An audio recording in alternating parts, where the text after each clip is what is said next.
बिस्मिल्लाहिर्रहमानिर्रहीम। नाज़रीन कराम अस्सलामु अलैकुम वरहमतुल्लाहि वबरकातुहू। इल्मी मुज़ाकरा चैनल के साथ मैं हूं आपका मेज़बान सैयद इफ्तिखार अली गिलानी। नाज़रीन, आज आपकी खिदमत में एक नौजवान शख्सियत का तारुफ पेश करना है। आपका ताल्लुक southern business school institute of southern Punjab Multan से है। आप वहाँ बतौर फैकल्टी मेंबर फ़राइज़ सर अंजाम दे रहे हैं और इसके साथ साथ आप बहाउद्दीन ज़करिया यूनिवर्सिटी मुल्तान से PhD भी कर रहे हैं। तो गुफ्तगू का आगाज़ करते हैं मोहतरम जनाब प्रोफेसर उत्बा सुफ़वान साहब से। अस्सलाम वालेकुम। वालेकुम अस्सलाम। उत्बा साहब, सबसे पहले तो मैं आपका शुक्रगुजार हूँ कि आपने इल्मी मुज़ाकरा चैनल के लिए वक्त निकाला। शुक्रिया गिलानी साहब, आपने मुझे इनवाइट किया और मैं आपका और इल्मी मुज़ाकरा चैनल की टीम का शुक्रिया अदा करना चाहूँगा कि आपने मौका दिया बात करने का। और आजकल के हालात में वैसे भी ये इम्पोर्टेंट है कि हम एक दूसरे से राब्ते में रहें, तो ये एक अच्छा ज़रिया है लोगों से राब्ते में रहने का। उत्बा साहब, इससे पहले कि मैं आपके इदारे की तरफ और आपकी तालीमी काबिलियत की तरफ और इस तरफ आऊँ, तो आप माशाल्लाह ना सिर्फ लेक्चरर हैं, ना सिर्फ मुमताज़ माहिर तालीम हैं, बल्कि आपको लिखने का भी बहुत शौक़ है और आपके आर्टिकल्स भी हम माशाल्लाह पढ़ते रहते हैं। वो भी हमारे नाज़रीन को बताइएगा। तो सबसे पहले तो आप अपने बारे में ज़रा बताएं हमारे नाज़रीन को, आपका बचपन लड़कपन कहाँ गुजरा?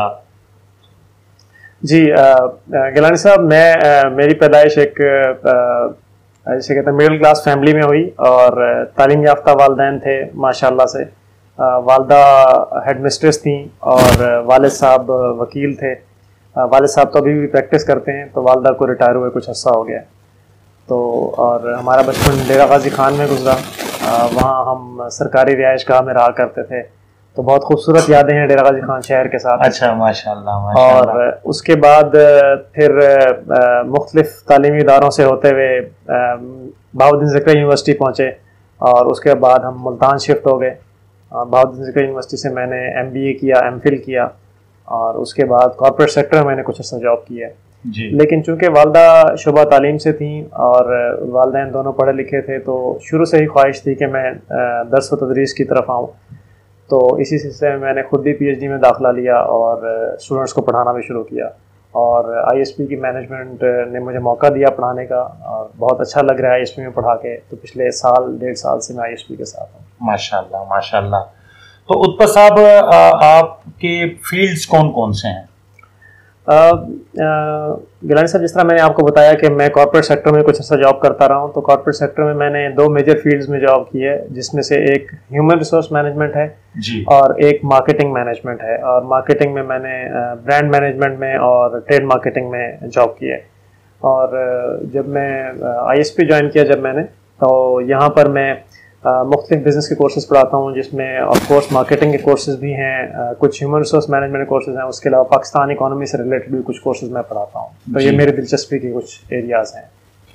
और इसके अलावा आपका जो एक्सपीरियंस है, तो उसमें तकरीबन 3 फील्ड बनते हैं। जी गिलानी साहब, ह्यूमन रिसोर्स मैनेजमेंट और मार्केटिंग मैनेजमेंट ऑफ कोर्स फिर एक बड़ा एक अम्ब्रेला है, एक छतरी है बिजनेस एडमिनिस्ट्रेशन की, जिसके अंडर ये 2 एरियाज़ आते हैं। तो चूंकि मैं प्रैक्टिशनर भी रहा हूँ इन फील्ड्स का, मैंने सर्विस भी की है कुछ ऑर्गेनाइजेशंस में इन फील्ड से रिलेटेड और पढ़ाता भी हूँ, तो इसलिए एक दिलचस्पी है उन चीज़ों के बारे में समझने की। और जिस तरह हम जो आप भी खुद भी माशाल्लाह शुबा तालीम से हैं, तो आपको मालूम है कि फ़िलासफ़ी जो है वो किसी चीज़ की असलियत को जानने का नाम है। जी बिल्कुल। तो फिर उन चीज़ों की फ़िलासफ़ी के बारे में भी शौक़ है पढ़ने का। और फिर कुछ मौका मिला है मुझे मज़ीद तालीम हासिल करने का PhD में, तो वहाँ से मज़ीद इसमें दिलचस्पी मेरी पैदा हुई है। तो ब्रांड मैनेजमेंट में मैं कंट्री ब्रांडिंग पर मेरा काफ़ी मेरा रुझान है उस तरफ और दिलचस्पी है। और कुछ इरादा है कि इसी पर मैं आगे रिसर्च कंडक्ट करूं। और उसके अलावा ह्यूमन रिसोर्स मैनेजमेंट में सिलेक्शन एंड रिक्रूटमेंट है और कॉम्पनसेशन एंड बेनिफिट्स हैं। ये कुछ एरियाज़ हैं जहां पर मेरा काम भी है और मेरी दिलचस्पी भी है। तो ये कुछ एरियाज़ हैं जिनमें मेरी दिलचस्पी है। उत्बा सुफ़वान साहब, आप ISP से पहले भी आपका कोई एक्सपीरियंस है? जी मैंने आपको बताया कॉर्पोरेट सेक्टर में मैंने कुछ ऐसा सर्व किया है। तो मैंने कोका कोला में सर्व किया है तकरीबन 3.5 साल, और इसके अलावा कुछ ऑर्गेनाइजेशन में मैंने कम अरसे के लिए सर्व किया है, जिसमें वोल्का फूड है और एक दो और ऑर्गेनाइजेशन हैं, वहाँ पे भी मैंने सर्व किया है। तो डिफरेंट पोजीशंस पर सर्व करता रहा हूँ, जिसमें मार्केटिंग ऑफिसर की पोजीशन थी, ब्रांड एग्जीक्यूटिव की पोजीशन थी, एक ऑर्गेनाइजेशन में मैं बतौर बिजनेस डेवलपमेंट मैनेजर भी रहा हूँ। तो ये मेरे कुछ एक्सपीरियंस के अब आप कैसा महसूस करते हैं कि एक वो फील्ड है और एक टीचिंग वाली फील्ड है, और यहाँ पर मैं आपसे ये भी दरख्वास्त करूँगा कि इंस्टीट्यूट ऑफ सदर्न पंजाब का भी कोई तारुफ अगर आप पेश करें, और जो नौजवान अगर दाखिला लेना चाहते हैं, आजकल दाखिले खुले हैं, तो उनको आप कैसे सजेस्ट करें? जी चलें, मैं आपके दूसरे सवाल का पहले जवाब देता हूँ आपकी इजाज़त से। देखें, मुल्तान में सिर्फ एक ही इदारा है प्राइवेट सेक्टर में जो डिग्री अवार्डिंग इंस्टीट्यूशन है, और वो इंस्टीट्यूट ऑफ साउदर्न पंजाब है। और पिछले 10 साल से माशाल्लाह जुलाई में 10वीं सालगिरह भी है इंस्टीट्यूट ऑफ साउदर्न पंजाब की, शायद 22 जुलाई को है।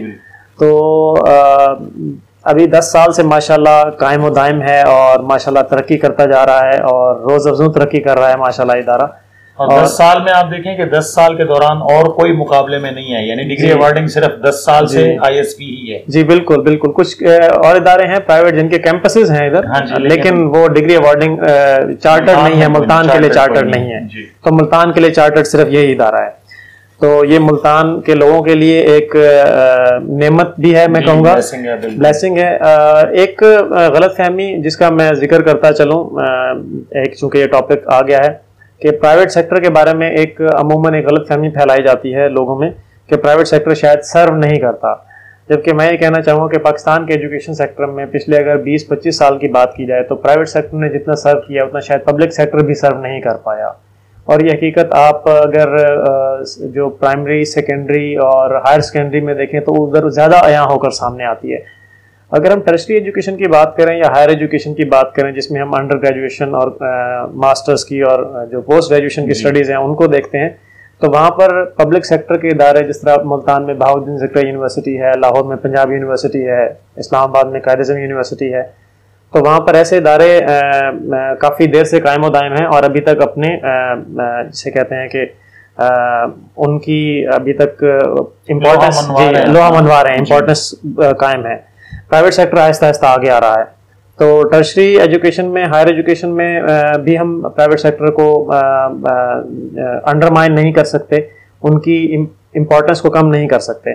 और प्राइमरी, सेकेंडरी और हायर सेकेंडरी में तो उन्होंने बिल्कुल आउट क्लास कर दिया है पब्लिक सेक्टर को, प्राइवेट सेक्टर ने। तो कहने का मतलब यह है कि प्राइवेट सेक्टर की खिदमात को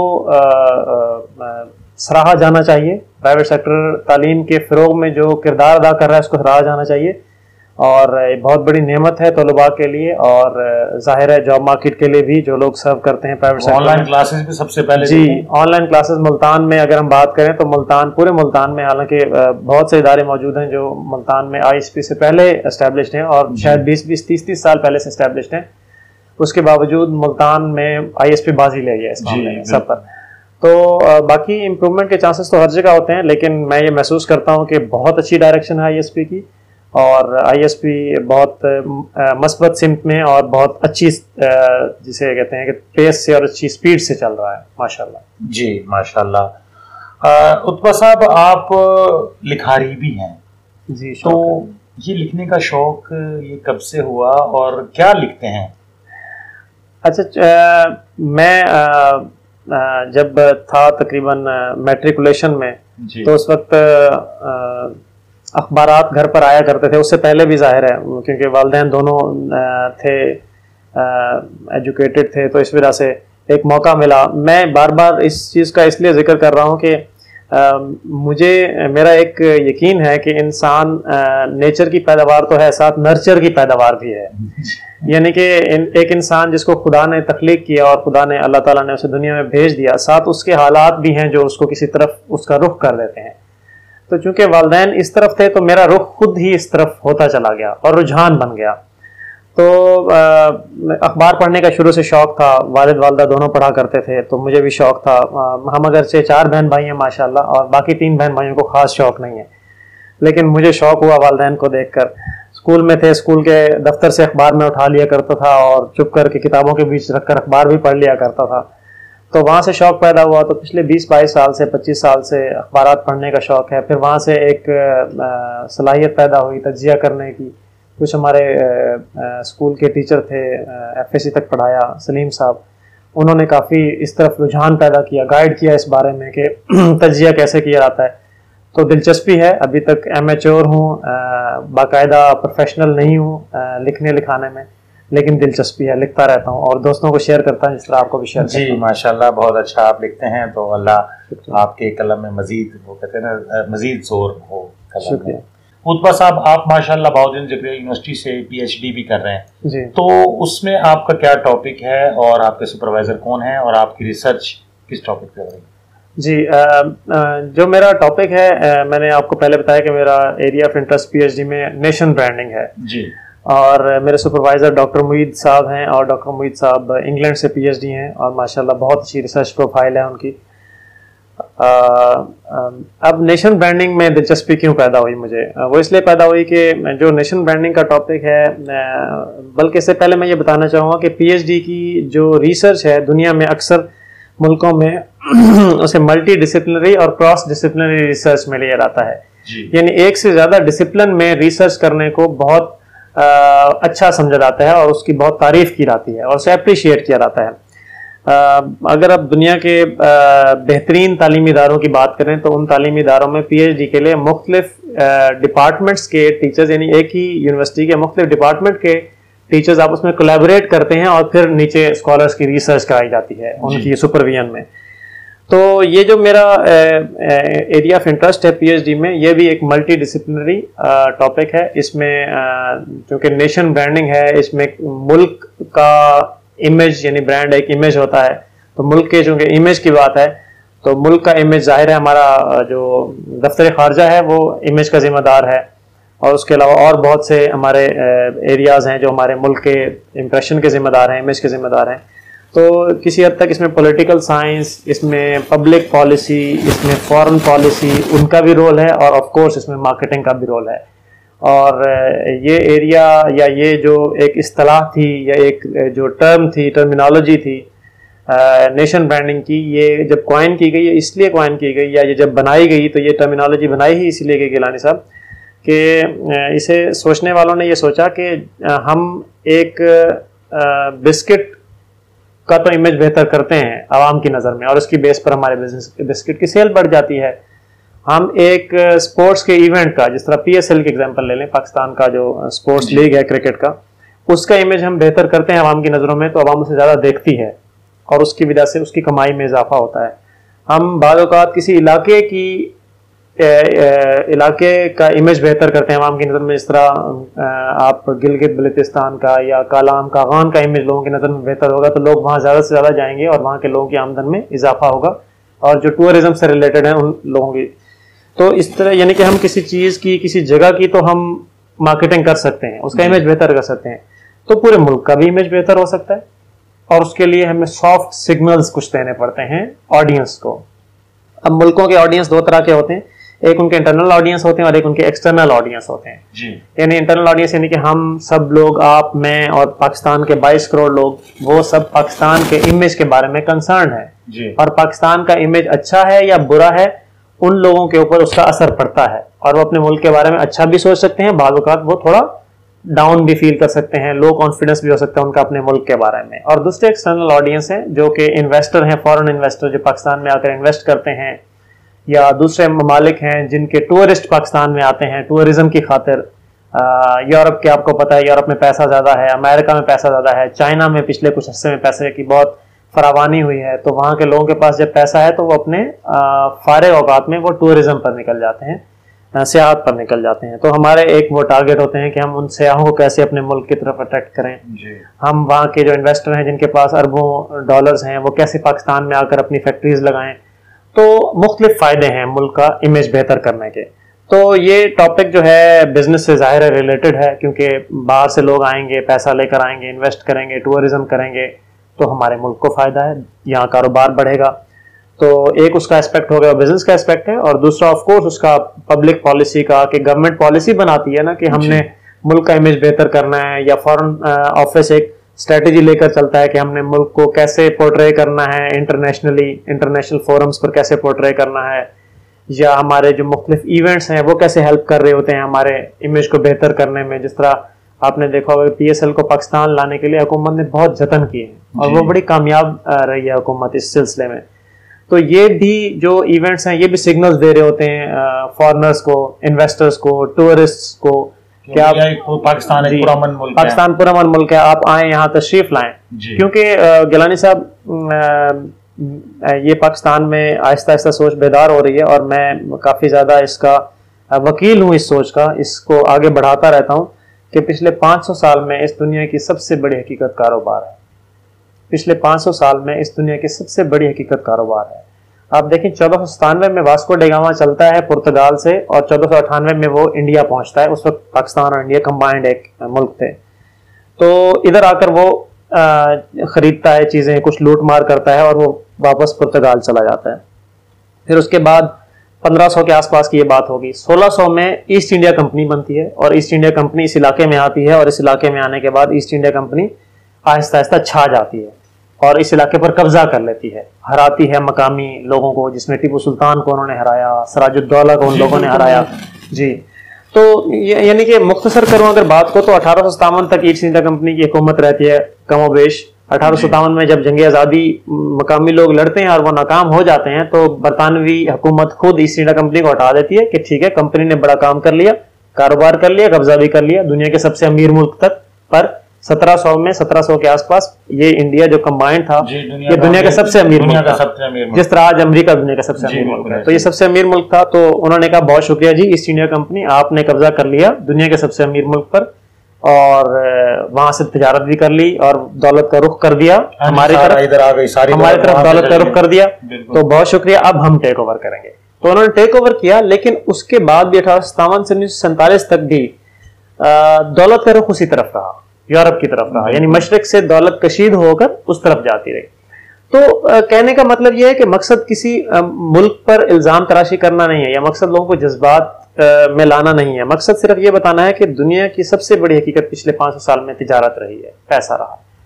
तो हमें भी चाहिए कि हम भी अच्छा पैसा कमाएं और नबी करीम सल्लल्लाहु अलैहि वसल्लम की हदीस का भी मफहूम है। मैं एक इंतहाई अदना सा मुसलमान हूँ, लेकिन जो मेरी महदूद इल्म है उसके मुताबिक नबी सल्लल्लाहु अलैहि वसल्लम की हदीस का मफहूम यह है कि दौलत के 10 हिस्से हैं और उनमें से 9 हिस्से तिजारत में हैं। तो तिजारत बहुत अहम चीज़ है और मैं इस चीज़ को प्रमोट करता हूँ, प्रोपेगेट करता हूँ कि इमेज बेहतर करें। नबी करीम सल्लल्लाहु अलैहि वसल्लम ने भी तिजारत की है जी, बिल्कुल। नबी करीम सल्लल्लाहु अलैहि वसल्लम का शोबा पेशा तिजारत था। तो और आप जब शाम लेकर गए थे तिजारत का माल, तो किस तरह से आपने हमारे सब के लिए वो मिशल राह है और हमारे सब के लिए गाइडलाइंस है नबी करीम सल्लल्लाहु अलैहि वसल्लम के तिजारत के तरीक़ाकार और उनकी सुन्नतें। तो तिजारत पिछले 500 साल में इस जो दुनिया की जो मॉडर्न वर्ल्ड है इसकी सबसे बड़ी हकीकत रही है। तो इसमें इमेज बहुत मैटर करता है। तो इसलिए मैं ऑनेस्टली ये फील करता हूँ कि हमें काम करना चाहिए अपने मुल्क की इमेज बिल्डिंग पर और मुझे खुशी है कि हमारी मौजूदा हुकूमत और इससे पिछली हुकूमतें भी इस सिलसिले में काफ़ी काम करती रही हैं और काफ़ी प्रोग्रेस हो रही है इस सिलसिले में। अच्छा, बहुत अच्छा जी, बहुत अच्छा, माशाल्लाह, बड़ी तफसील से आपने इस बारे में बात की। आखिर में एक छोटा सा सवाल है और फिर मैं मैसेज की तरफ आऊँगा। वो ये है कि एक वक्त था कि जिसे देखें, हाँ जी, जिस नौजवान से पूछें, हाँ भाई आप क्या कर रहे हैं जी, मैं BBA कर रहा हूँ जी, मैं MBA कर रहा हूँ जी, तो मैं कंप्यूटर साइंस में हूँ। तो अब हम देख रहे हैं कि ट्रेंड तब्दील हो रहा है। स्टूडेंट्स जो है वो BBA में और MBA में और उस तरह से अब जैसे पहले कंपटीशन होता था उस तरह नहीं है। इसकी क्या वजूहात है आपकी नज़र में? देखिए, मैं चूंकि पढ़ाता हूँ BBA और MBA के स्टूडेंट्स को और MPhil के स्टूडेंट्स को, तो मैं तो चाहूँगा इस तरफ आएँ और मैं तो चाहूँगा कि ISP में एडमिशन लें। लेकिन अगर आप वजूहात की बात करें गिलानी साहब, तो मेरे नज़दीक इसकी वजह यह है कि दुनिया बहुत तेज़ी से तब्दील हो रही है। अभी डिग्रीज की तो अहमियत है ही, लेकिन साथ साथ स्किल्स की अहमियत बढ़ रही है, यानी कि महारत क्या है। बहुत से लोग जिनकी बाकायदा तालीम नहीं है, फॉर्मल एजुकेशन नहीं है, लेकिन सिर्फ अपनी स्किल्स की बेस पर बहुत ज़्यादा पैसा कमा रहे हैं। अगर से पहले तो हम ये सोचा करते थे कि देखें फलां कारोबारी है, फलां व्यापारी है, फलां आड़ती है या फलां जो है वो प्रॉपर्टी डीलर है, वो बहुत पैसे कमा रहा है और पढ़ा लिखा नहीं है। लेकिन आजकल टेक्नोलॉजी की हेल्प से भी ऐसे लोग पैसा कमा रहे हैं जिनकी बाकायदा तालीम नहीं है या बिजनेस की एजुकेशन नहीं है। आप YouTube की मिसाल ही देख लें, आपको मालूम है कि पाकिस्तान में जो चैनल्स हैं कितने बढ़ रहे हैं, और बहुत से चैनल्स ऐसे हैं जो कम या वाजिबी तालीम रखने वाले लोग चला रहे हैं। मैं उन्हें अंडरमाइन नहीं करूँगा, लेकिन ये ज़रूर कहना चाहूँगा कि कॉन्सेप्ट्स तब्दील हो रहे हैं, चीज़ों के कॉन्सेप्ट्स तब्दील हो रहे हैं, दुनिया बहुत तेज़ी से तब्दील हो रही है। तो ऐसे में स्टूडेंट्स के लिए इंतहाई ज़रूरी है कि वो डिग्री तो ज़रूर हासिल करें, लेकिन साथ साथ अपने अंदर स्किल्स डेवलप करें। मिसाल के तौर पर आप YouTube पर कैसे एक अच्छा चैनल बनाकर आप कैसे अपने आप को अपने व्यूअर्स सब्सक्राइबर्स कर सकते हैं, मनवा सकते हैं, आप कैसे मीम्स के थ्रू एक पैसा कमा सकते हैं। एक बड़ी दिलचस्प बात है कि किसी की तस्वीर को या किसी वाक़े को लेकर और एक बड़ी मज़ाहिया सी एक तस्वीर सी बनाना, उसमें थोड़ी सी एडिटिंग करना और उसको लगा देना फेसबुक पर, इसकी बुनियाद पर लोग पैसे कमा रहे हैं। यानी कि एक बाकायदा एक नौकरी बन गई जी, ये मीमर है जी, ये मीम्स बनाता है जी, ये लोगों की तस्वीर के साथ छेड़खानी करके उस पर कोई मज़ाहिया सा कैप्शन लगाकर वो मीमर बन गया। तो अभी वो चीजें तब्दील हो रही हैं आहिस्ता आहिस्ता। और फिर कोरोना का क्राइसिस जो है, इसने तो चीजों को बिल्कुल ऊपर से नीचे से ऊपर कर दिया। जैसे वो कहते हैं ना कि एक लाइफ थी 9/11 से पहले की और एक दुनिया 9/11 के बाद। तो अब इसी तरह से जी, कोरोना से पहले की एक दुनिया और एक कोरोना से जी, एक प्री कोरोना और पोस्ट कोरोना, इस तरह होगा। तो उत्पा साहब, आखिर में आपसे दरखास्त करूंगा कि आप हमारे नौजवानों को क्या मैसेज देंगे? मेरा मैसेज सिंपल है कि देखें, दुनिया बड़ी तेजी से मूव कर रही है और इस तब्दील होती हुई दुनिया में हमें भी अपना हिस्सा लेना है, मेहनत के ज़रिए, मस्बत अप्रोच के ज़रिए। जज्बातियत तो ज़ाहिर है एक अच्छी चीज़ है, लेकिन अगर हम कुछ हासिल करना चाहें तो हमें एक पॉजिटिव अप्रोच और एक रैशनल अप्रोच के साथ आगे चलना चाहिए। तो मैं यही अपने यंग जनरेशन को मैसेज देना चाहूँगा कि हिम्मत करें, मेहनत करें, जहन को खुला रखें, और दुनिया बहुत बड़ी है, इसमें अल्लाह ताला ने बहुत ज़्यादा रिस्क रखा है और वो हमारे लिए भी है, तो आए उसे हासिल करें। बहुत बहुत शुक्रिया जनाब प्रोफेसर उत्पा सुफ़ान साहब, आपने हमारे नाज़रीन को बड़ी मुमदा और मुफीद मालूमात फराहम की। तो इंशाल्लाह आपसे गुफ्तगू का सिलसिला भी जारी रहेगा इंशाल्लाह। तो नाज़रीन, जनाब प्रोफेसर उत्पा सुफ़ान साहब, इंस्टीट्यूट ऑफ सदर्न पंजाब से आपका ताल्लुक़ है, मुमताज़ माहिर तालीम भी हैं और कॉलम निगार भी हैं। बहुत उम्दा गुफ्तगू आपने फरमाई। तो इसी के साथ इफ्तिखार अली गिलानी को आप इजाज़त दीजिए। इंशाअल्लाह एक नई शख्सियत के साथ फिर आपकी खिदमत में दोबारा हाजिर होऊंगा। अल्लाह हाफिज़।